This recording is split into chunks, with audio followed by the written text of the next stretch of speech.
Hey guys, in this call, I answer some of the most common questions and objections when it comes to subject 2. I apologize in advance for the video I was driving when I took this call, but I was still able to get it recorded. So here it is, check it out. Hey, Catherine. Hello. Is this Ryan? Yes, this is Ryan. Hey. So I just got your email. So give me some more information about the 10-year balloon. So how would that look? If Yes. this is not a loan assumption, I thought that's what we would have to do for you because it's subject to their mortgage. They would still be on their mortgage, correct? Right. So, yeah, it's a bit different from a loan assumption. I'm not going out and getting qualified for the loan. The loan's going to stay in their name, and then I'm just going to be taking over the payments. So that's kind of how that would work. And as far as the balloon goes, it would just be, per the contract, generally it states for the life of the loan that, it's going to stay in their name. But generally speaking, I say 10 years because that's usually about the time of either when, if rates drop, I'll refinance, or if I sell another property, sometimes I'll use proceeds to pay off other existing loans, or, just some properties just don't perform as I intend them to. And then if I sell it, the entire loan balance would get paid off. Okay. But that's the only thing that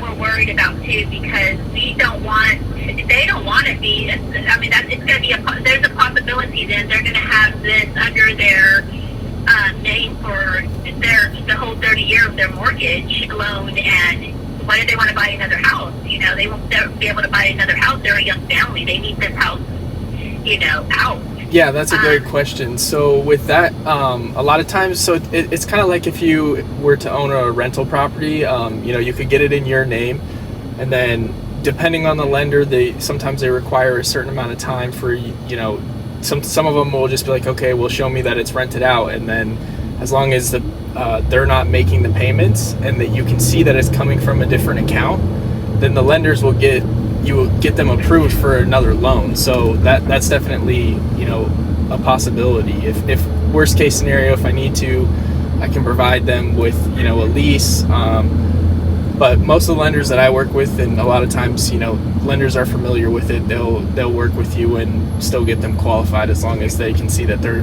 not the ones responsible for the payments.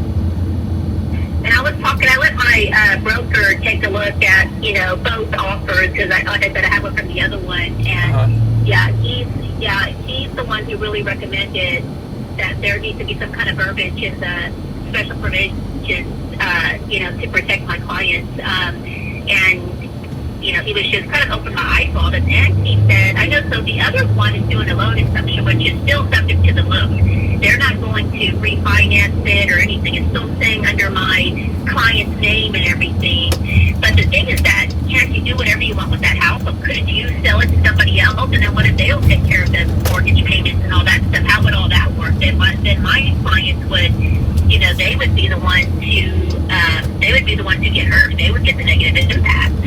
Yeah, so as I was saying before, if I decided to sell the property, it wouldn't be like, I'm selling it to someone else and then they're going to be the ones responsible for to continue to make the payments. If I sell it to someone else, they're going to, it's going to be paid, the entire loan balance is going to be paid off, so it will no longer be in their name if I decided to sell it. Okay, and tell me a little bit more about this 10-year balloon. So you said I can do a 10-year balloon, so tell me a little bit more about this. I don't know too much about the balloon, so if you just... Yeah, so it just means within, because you were saying that how long is it going to stay in their name? And I mean, the shortest amount of time that I can do that works for me is 10 years. And the balloon is just, so I would put a little bit of money in their pocket now, and then once that 10-year time frame comes, then I would, refinance the property, and then it would come out of their name. That's just what it is. And would you put that verbiage in the special provision? Yeah, I would just put 10-year balloon in there. That just real simple like that. That's all I'd have to put is just, loan will be paid off within 10 years, 10-year balloon, something like that in the special provisions. And if not, it goes back to seller, or can you do something like that? We would like something in there saying that it'll, Yeah, I mean, I can say that if you would like that to be in there, but like if there's a 10-year balloon, like, you know, I'm legally obligated to refinance or do whatever to get it out of their name within that time frame. Okay, and for some reason, I want to ask a lot of questions. Like I said, I had 3 pairs of eyes look at this, and my broker who opened up my eyes on a lot of stuff that I didn't see, because I've never done one of these loans before. So, what if for some reason the monthly payment didn't go through? And you'll be working with a third party, correct? The third party will be paying the mortgage payment. Yeah, so I'll have a servicing company who will be making the payments on my behalf. So they'll pull the money out of my account, and then they'll be making the payment every single month. And then the seller will get an email notification with like a breakdown, you know, showing that the payment has been made. And then to answer your question, if the payments aren't made, so what we can do is have a pre-signed deed in lieu of foreclosure. So that would just mean your seller wouldn't have to go through the foreclosure process. Let's say 5-10 years I wasn't able to make the payment or something like that for some reason, you know, I get abducted by aliens, something crazy happens, and then what would happen is the property would automatically get deeded back to them after 30 days, and you know, they would get to keep all the equity in the property. Well, there would be a lot more equity in the property at that time, and then they would get to keep any down payment that I gave them or any money in their pocket. And you know, most of the time I have a lot of my sellers jokingly coming back to me saying like, hey, when are you gonna default or stop making the payments so I can get my house back, you know, so they can resell it and make more money on it. Yeah. Okay. And another thing, I have this question in my mind. Let me think for a second. I was going to ask you, and so what about like the tax? You know how we can, when we own a home, we can write that off at the end of the year, the taxes that we paid and stuff. So how would that work? Would they need to send that to you, or are you going to be making like any? Will the lender know? So my broker told me that a lot of mortgage companies won't allow this. So really, it's kind of like under the table, and if the mortgage, the guaranteed rate, finds out that somebody else is paying this, that they have like a clause or something. And so I was a little uneasy about that too. I really didn't know what he was talking to me about, but you know, he was trying to break it down for me. Yeah, so what he was probably referring to is in every loan there's a due on sale clause, so meaning that the lender could call the loan due, meaning the entire amount would be due at this time. And so if it got called due, we have different ways of, you know, dealing with that. I mean, we've never had that happen, and it's very, very rare that it ever does happen, because, you know, a lot of lenders, they're not in the business of owning properties. They want their money out there to be making more money, and if they already put that loan out and it's, you know, being paid on time and the payments are still being made, generally they don't have an issue with it. But if for some reason it did call due, you know, we could, one option is to, you know, basically then deed the property back and then just do like a lease option on the property. So it'd just be like, you know, we would still be responsible for everything, you know, insurance, maintenance, all that stuff for the property. It would just be back in their name, and then it would just be like a lease option. So they could still, even if they wanted to go get another property, that would just still look like they have a rental. So that's kind of one way that could be handled.